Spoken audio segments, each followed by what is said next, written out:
A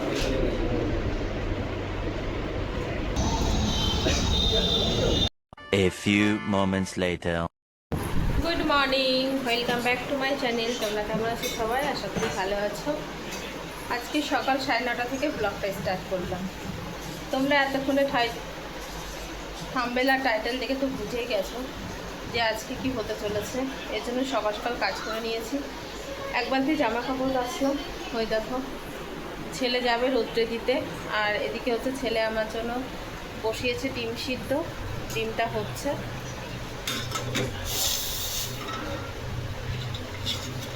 তো চলো এই কাজগুলো করে নিই। এখন হচ্ছে সকালবেলা খাওয়া দাওয়া করবো। তা দেখো, যেটা আগের ব্লগে বলেছিলাম যে শরীরটা খুব খারাপ, আর চেহারাটা দেখো কি পরিমাণে চোখ মুখ ফুলেছে। পুরো দেখো চোখ টোকগুলো এইগুলো পুরো ফুলে গেছে, ঠিক আছে? হাত হাত দেখো পুরো ফুলে গেছে। তো এর জন্য কালকে থাইরয়েডের ওষুধ নিয়ে আসা হয়েছে। থাইরয়েডের ওষুধ এখন চলছে, আর খাওয়া দাওয়াটাও অনেকটা মেনটেন করছি। না করলে তো হবে না বলো, প্রচণ্ড গা হাত পা ব্যথা করছে, এক্সারসাইজও করতে পারছি না। শরীরটা অনেক ফুলে গেছে, অনেক মোটা হয়ে গেছে। চলো ছাতুটা গুলিয়ে নিই। এখন হচ্ছে ছাতু খাবো, আর কিছু খাবো তোমাদেরকে দেখাচ্ছি। এই গরমে ডায়েটের জন্য আমার তো মনে হয় ছাতুটাই বেস্ট। আর আমার তো ছাতু বেশ ভালোই লাগে খেতে। আর ছাতুর মধ্যে যদি একটু লবণ বা বিট লবণ, একটু লেবু আর একটু কাঁচা লঙ্কা, পেঁয়াজ এগুলো দিয়ে তোমরা যদি খেতে পারো তাহলে কিন্তু ভালোই লাগে। যেহেতু আমি কাঁচা পেঁয়াজটা খেতে পারি না, হ্যাঁ লঙ্কাটা খেতে পারি, তাও আমি লঙ্কাটা দিইনি। আমি একটু মানে লেবু কেটে নিয়েছি আর একটু বিট লবণ দিয়ে কিন্তু ছাতুটা গোলাচ্ছি। তো অনেক দিন ধরেই হচ্ছে সকালবেলা আমি বিগত বেশ কিছুদিন ধরে আমি সকালবেলা খেতাম না। আর সকালে আমার প্রচণ্ড খিদে পেত, আর খিদে পাওয়ার কারণে আমার গ্যাস হয়ে যেত, আর গ্যাসের কারণে আমার পেট টেট ফুলে যেত। তো তারপরে আমার হাজব্যান্ড বললো তুমি সকালবেলাটা খাওয়া শুরু করো, সকালে না খেলে হবে না। আর আমার একটা বাজে অভ্যাস কী বলো তো, আমি সকালবেলা ভাত খেতে পারি না। আমার যদি ভাত খাওয়ার অভ্যাসটা হতো না তাহলে হয়তো আমি বেঁচে যেতাম। ভাত খেলে আমার না অনেক প্রবলেম হয়, যেমন হাত পা প্রচুর ফুলে যায়, চোখ টোক ফুলে যায়। এর জন্য আমি শুধু দুপুরবেলাটাই ভাত অল্প করে রাখার চেষ্টা করছি। আর আগে না অনেকটা বেশি হয়ে যাচ্ছিলো, তো এখন থেকে অনেকটা কম ভাত খাওয়ার চেষ্টা করছি, কম ভাত খাই আর কি। তারপরে হচ্ছে দেখো এই ছাতুটা গলিয়ে নিচ্ছি। ছাতুটা আমি খেয়ে নেবো। 3 চামচ ছাতু নিয়েছি, আর ছোটো চামচ তো 3 চামচে এমন কিছু হয় না, তোমরা তো দেখতেই পারলে। আর একটু যদি গাঢ় না হয় তাহলে কিন্তু খেতেও ভালো লাগে না, হালকা হালকা একদমই ভালো লাগে না। আর এই যে শশা নিয়ে নিয়েছি, হচ্ছে শশাটা কাটবো। তো ছাতু, শশা আর একটা ডিম সিদ্ধ, এটাই হচ্ছে আজকে আমার সকালবেলা ব্রেকফাস্ট। তো সকালবেলা ব্রেকফাস্টের জন্য আমি বললাম আমার হাজবেন্ডকে যে আমি কি ব্রেড খেতে পারি। তো ও বলছে যে না, ব্রেড খেলে হচ্ছে তোমার তো থাইরয়েড আছে, তো তুমি ব্রেড খেতে পারবে না। এবার দেখো মুড়িটাও খাওয়া যায় না, তবুও আমি মুড়িটা মাঝে মধ্যে খাই। এবার থাইরয়েডের জন্য নাকি মুড়িও খাওয়া যায় না, পাউরুটি খাওয়া যায় না, তারপরে অনেক খাবার আছে যেটা থাইরয়েডে খাওয়া যায় না। তো আগে আমার না অনেক ইউরিক অ্যাসিড ছিল, তো ইউরিক অ্যাসিড কারণে কিন্তু আমি অনেক কিছু খাওয়া বন্ধ করে দিয়েছি, যেমন মসুরির ডাল, যেমন পুঁই শাক, যেমন তোমার বেশ অনেক কিছু, কিন্তু এগুলো না মাঝে মধ্যে আমি খাই। তো মাঝে মধ্যে 2-1 দিন খেলে অসুবিধা হয় না, কিন্তু ওটা যদি আমি রেগুলার কন্টিনিউ করি তাহলে আমার ভীষণ পরিমাণে পায়ের তলা জ্বালা করে। যেমন ধরো মসুরির ডাল যদি আমি একবেলা খাই তাহলে আমার অসুবিধা হয় না, কিন্তু সেই ডালটা যদি আমি কন্টিনিউ বারবার 2-3 দিন ধরে খাই তাহলে কিন্তু আমার ভীষণ প্রবলেম শুরু হয়ে যায়। তো যাই হোক, এখন হচ্ছে ডিমটা ছাড়াচ্ছি, আর আমার ছেলে ডিমটা সিদ্ধ বসিয়ে দিয়েছিল। তা আমার ছেলেও বলছিল মা তুমি রেগুলার কিন্তু ডিমটা খাবে না, রেগুলার ডিমটা খেলেও কিন্তু প্রবলেম। তাই বললাম ঠিক আছে, আমি প্রতিদিন খাওয়া মানে চেঞ্জ করতে থাকবো। আজকে হয়তো ছাতু খেলাম, কালকে অন্য কিছু খাবো, কিন্তু হ্যাঁ রুটি মুড়িটা এটা সকালবেলা একটু চেঞ্জ করতে হবে। তো তোমরাও চাইলে কিন্তু এভাবে খেতে পারো। আর গরমের সময় ওই যে আগেও বললাম ছাতুটা বেস্ট, ছাতু কিন্তু হচ্ছে সবাই খায় কম বেশি। হ্যাঁ, তো সকালবেলা আমার টিফিন রেডি, 1 গ্লাস ছাতু, ডিম সিদ্ধ, আর কুসুমটা ছেলে খাবে, কুসুমটা আমি খাবো না। ওই দেখো হাত অলরেডি চলে গেছে, আর ছেলে হচ্ছে বনবিটা খাচ্ছে। তো চলো সকালবেলার খাবারটা খেয়ে নিই। চলো তাড়াতাড়ি রোদ্রে দিয়ে এসে আবার হচ্ছে বাজারে যাবি, মাছ আনতে যাবি। তো এখানে হচ্ছে আমি এই ধনে রোদ্রে দেব। দেখো এটা হচ্ছে গুঁড়ো করতে হবে, এর জন্য একটু রোদ খাওয়ালে ভালো হয়। যা বাবা তাড়াতাড়ি যাও, রোদ চলে গেল, সকালের রোদটাই বেশি ভালো হয়। যা যা যা যা। ক্লিপ না, ঠপাস করে পড়বে না, এনে ক্লিপ। সাবধানে যাবি যাতে না পড়ে, ওই দেখ কাত হচ্ছিস যাতে না পড়ে।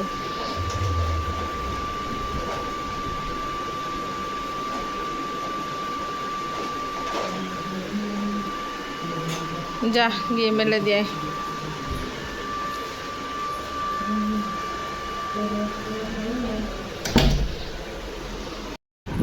তো চলো ছেলেকে বাজারে পাঠাবো, এরপরে রান্নাবান্না কী হবে সেটাই হচ্ছে বের করি। কালকে শাক বেছে রেখেছিলাম রাত্রেবেলা, অনেকগুলো শাক এনেছি। কালকে হাঁটতে গেছিলাম রাত্রে, তার হাঁটতে গিয়ে অনেকগুলো শাক এনেছি। বাবারে এটাতে কী শাক রয়েছে, এই শাকটাই মনে হয়, এটাতেও শাক এটাতেও শাক। এটা কী শাক, না এটা পাট শাক। পাট শাকটা থাক, এই শাকটা নেই।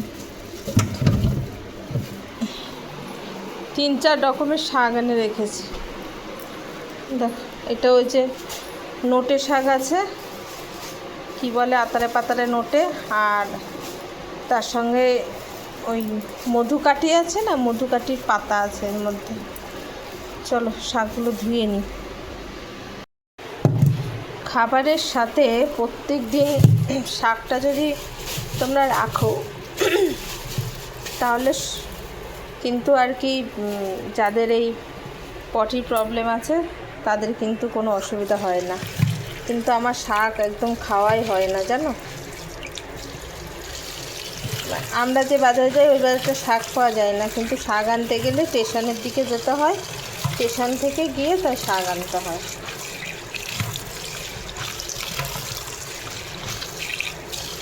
চলো ক্যামেরা অন করে না, ধোয়া যাবে না, হ্যাঁ আমি ধুয়ে নিই ভালো করে, নাইলে একদম পুরো বালি বালি থাকবে। ধুয়ে জল ঝরিয়ে শাকটা কেটে নেবো। তো আজকে দেখি এখনও ছেলে বাজারে যাক, তারপরে রান্না বান্না বসাবো। ততক্ষণ এগুলো গুছিয়ে রাখি।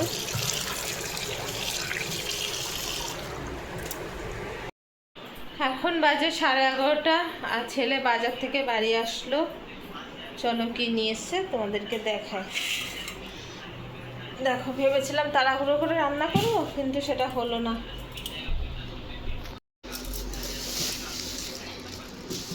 বেগুন, কচু, কুমড়ো আর এই যে মাছ।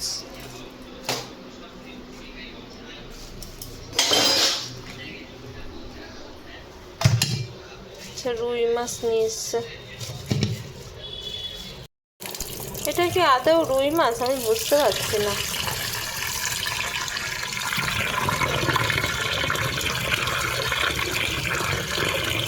তেল আছে মাছের। চলো মাছটা দিয়ে দিই।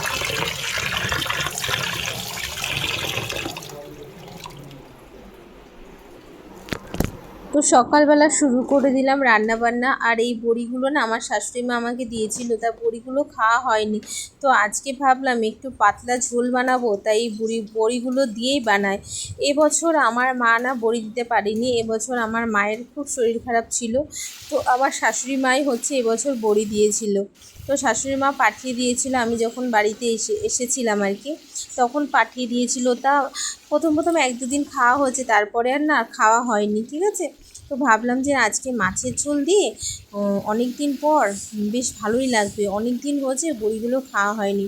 তা সত্যি মাছের ঝোলটা করেছিলাম, হয়তো আমি পরে তোমার এডিট করছি ভিডিওটা, কিন্তু খুব দারুণ হয়েছিল খেতে, বেশ পাতলা একটা ঝোল হয়েছিল, তো ওর জন্য খুব মজা লাগছিল। তো যাই হোক, এই মাছটা যদি আর একটু ভালো হতো না তাহলে খুবই ভালো হতো, কিন্তু আমার ছেলে না বাজারে গেলে মাছ টাছ কিনতে পারে না ভালো, জানো তো। তা এই যে মাছটা ভেজে যে তেলটা বেশি হয়ে গেছিলো, আমি তেলটা আবার একটু কমিয়ে নিলাম, কারণ হচ্ছে তোমার মাছের তেলগুলো ভেজে নেবো। তো মাছের তেল একটু ছিল, সেটা হচ্ছে ছেলে খাবে, এর জন্য মাছের তেলটা ভেজে নিচ্ছি। আর আমার মেয়ে ভীষণ পছন্দ করে, ও বাজারে গেলেই আগে মাছের তেল নিয়ে আসবে, বলে মা আমি ওর মাছের তেল যে ও এত পছন্দ করে। কিন্তু এখন তো মেয়ে তো নেই বাড়িতে, এর জন্য কিছু খেতে গেলেই ওর কথাটা মনে পড়ে যে ও কি খাচ্ছে, ও কি করছে। দেখো, আমার মনে হয় সব মায়েদেরই মনে পড়ে। আমার মাও আমাকে বলতো যে জানিস, যখন তোর বিয়ে হয়েছে তখন সব সময় কিছু খেতে গেলেই তোর কথা মনে পড়তো, খুব কষ্ট হতো, বসে বসে কাঁদতাম। কিন্তু আমার মা এতটাই সাদা সরল না, এই কাউকে কিছু বলতে পারতো না। উনি হয়তো কাউকে কিছুই বলে না, কিন্তু মনে মনে ভীষণ কাঁদে। তো তাই এখন ভাবছি যে এখন তো আমি মা হয়েছি, তো এখন আমার সেই কথাটাই মনে পড়ছে, মায়ের কথাগুলো, যে মা আমাকে এইভাবে বলতো যে মেয়েদের বিয়ে হয়ে গেলে কতটা কষ্ট হয়। আর আমি একটা সময় ভাবতাম যে হ্যাঁ সত্যি তো, অনেকটাই কষ্ট হয়, তো মানে তখন হয়তো বুঝতাম না, এখন বুঝি। যাই হোক, আমার মাছের ঝোলটা কমপ্লিট হয়ে গেল। আর দেখো, একদম পাতলা ঝোল, কোনো মশলা ছাড়া, কোনো মশলাই দিইনি। তার মধ্যে আমি যে নোটে শাকটা কেটে রেখেছিলাম সেটাই হচ্ছে এখন ভাজা করছি। তো আমরা দুজনা খাবো, তো পরিমাণে অনেকটাই আছে, অসুবিধা নেই, যদি থেকে যায় তাহলে পরের দিন খেয়ে নেবো। আর এই শাকটার মধ্যে আমি একটুখানি রসুন আর হচ্ছে তোমার পেঁয়াজ আর শুকনো লঙ্কা ফোড়ন দিয়েছি, দিয়ে এটা হচ্ছে ভাজা করছি। পেঁয়াজটা একটু কম দিয়েছি, রসুনটা বেশি দিয়েছি, কারণ শাকে না যত তুমি রসুন দেবে আর শুকনো লঙ্কা দেবে তত না টেস্টটা বেশি হয়, জানো তো। পেঁয়াজের থেকেও শাকে যদি তুমি রসুন দাও তাহলে কিন্তু টেস্টটা বেশি হয়। আর আমার মতন কার কার অভ্যাস আছে রান্না করতে করতে 14 বার এইটা মোছামুছি করা মানে গ্যাসের পাশগুলো। আমি তো যতবার রান্না করতে যাই না কেন, হয়তো তোমাদের সঙ্গে সবসময় সেটা শ্যুট নিতে পারি না, কিন্তু এটা সবসময় আমাকে মুছতে হয়। যুদ্ধ লড়ে যুদ্ধ করে করে এখন এই স্নান করে ঠাকুরের পুজো টুজো দিলাম, মাথাটা ভিজে শ্যাম্পু করেছি, ওই যে বিকেলে বেরোনোর আছে এর জন্য শ্যাম্পু করে নিয়েছি। তো এখন বসবো খেতে। তো চলো ফাইনালি কী রান্না করলাম সেগুলো একটু তোমাদের সঙ্গে শেয়ার করে নিয়ে তারপরে খেতে বসবো। বোতলে জল নেই, ভরতে হবে। তো এখানেই আগে দেখাই, গরম ভাতের সঙ্গে দিয়েছি উচ্ছে সিদ্ধ, আর এটা হচ্ছে তোমার মাছের তেল, একটুখানি মাছের তেল ছিল সেটা করে নিয়েছি। আর এখানে হচ্ছে তোমার শাক ভাজা করেছি, ওই ডাঁটা শাকের যে আছে না সেই ডাঁটা শাকটা, ওইটা করেছি। আর এটা হচ্ছে মাছের ঝোল, ডাঁটা দিয়ে আর আলু দিয়ে মাছের ঝোল, বেগুন দিয়ে, আর বড়িও দিয়েছি, জানো তো, এর মধ্যে বড়িও দিয়েছি। তো চলো এবার একটু খাওয়া দাওয়া করি, 2:30 বেজে গেছে, অনেক বেলা হয়ে গেছে। ভেবেছিলাম 1:30টার মধ্যে খাবো, তা সেটা হলো না। বাথরুম টাথরুম সব পরিষ্কার করতে হলো, এর জন্য বাথরুম পরিষ্কার করে স্নান করে নিলাম, নিয়ে ঠাকুরের পুজো দিলাম। শ্যাম্পুটাও করার দরকার ছিল, করে নিলাম। যাই হোক, চলো এখন খেয়ে নিই। ছেলে স্নান করতে ঢুকেছে, সোনামা ফোন করেছিল, সোনামার সঙ্গে আবার একটু কথা বললাম। চলো বিকেলে দেখা হচ্ছে। খাওয়া দাওয়ার পরে একটু রেস্ট করে এখন হচ্ছে দেখো আমরা রেডি হয়ে বেরিয়ে পড়েছি। তো এখানে আমি না তোমাদেরকে কিছু বলতে চাইছিলাম, কিন্তু আমার ঘরে পাখা চলছিল, এত আওয়াজ হচ্ছিল পাখাটার যে আমাকে বাধ্য হয়ে পিছনে ভয়েস দিয়ে কথা বলতে হচ্ছে। তো যাই হোক, এখন হচ্ছে আমরা রেডি হয়ে গেছি, আর আজকে হচ্ছে আমাদের একটা স্বপ্ন পূরণের পালা। তো এই যে আগেই বললাম, থাম্বনেল আর টাইটেল দেখে তো তোমরা বুঝেই গেছো যে আজকে আমরা কোন উদ্দেশ্যে বেরোচ্ছি। তো অনেক দিন ধরে আমার ইচ্ছা ছিল একটা গাড়ি কেনার। তো প্রথমত ইচ্ছা ছিল যে ছেলেকে আগে কিনে দিই, তারপরে নয় কখনো হলে আমি গাড়িটা কিনবো। তো ছেলে হচ্ছে বাইক নেবে, সেটার জন্যই হচ্ছে যাওয়া হয়েছে আর কি। ছেলে বললো মা আগের দিনও বাইক দেখে এসছে, তো যেটা পছন্দ করেছে। আমি বললাম ঠিক আছে, তুই যেটা পছন্দ করেছিস চল সেটাই নেব। তো যাই হোক আমি, ছেলে আর ওর পাপাই সবাই আমরা বেরিয়ে পড়লাম। এদিকে অরূপকেও ফোন করা হয়েছে আসার জন্য, আর সোনামাকেও ফোন করা হয়েছে যে তোরা চলে আয়, সবাই মিলে গিয়ে বাইকটা দেখে পছন্দ করি। দেখো সবাই মিলে গিয়ে যদি দেখে নিই তাহলে কিন্তু একটা মজাই আলাদা। যে কোনো একটা ঘরের জিনিস নেব, নিজেদের লোকেরা যদি একটু গিয়ে নিই তাহলে একটু ভালো লাগে না। তো আমি আর ছেলে বেরিয়ে পড়েছি, মানে আমার হাজব্যান্ডও আছে। তো আমরা তিনজনা মিলে এখন বেরিয়ে পড়েছি, আর এখান থেকে টোটো ধরবো, ধরে যাব। कौन सा स्टाइल है ये? जूतो परे जूतोर फीते बांधेनी, कौन सा स्टाइल है? হ্যাঁ এই এত ডাকছিস, চিৎকার করছিস কেন?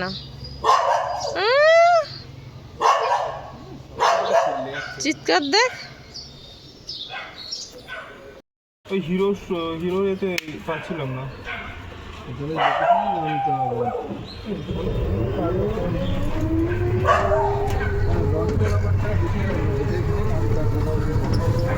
ঠিক আছে ঠিক আছে, পাচ্ছিলাম না। ফাইনালি চলে আসলাম আমরা গাড়ির শোরুমে। তো আগে ফার্স্ট টাইম আমরা অন্য একটা গাড়ির শোরুমে গেছিলাম। তো সেখানে আমার ছেলে আমাকে যে বাইক দেখিয়েছে, সত্যি তো মাথা খারাপ হয়ে গেছে বাইক দেখে। মানে বাইকটা পুরো পিছনটা কত উঁচু, এখনকার জেনারেশনের ছেলেমেয়েরা যেটা ইউজ করে আর কি, ছেলেরা সেই বাইকই আমাকে দেখাচ্ছিলো। তাহলে আমার তো পুরো মাথা গরম হয়ে গেছে। আমি বললাম কি না, তুই ওই বাইক তুই যদি নিস তাহলে তোকে আমি কিনে দেবো না। তারপরে হচ্ছে ছেলে মাথা ঠান্ডা করে আমাকে বললো ঠিক আছে তাহলে আমাকে স্কুটি কিনে দাও, আমাকে বাইক কিনে দিতে হবে না। আমি বললাম হ্যাঁ, স্কুটি হলে কি বলো তো আমরা সবাই চালাতে পারবো। আর আমি এক সময় চালিয়েছি কিন্তু এখন হয়তো ভুলে গেছি, আর আমারও একটু স্কুটির শখ ছিল।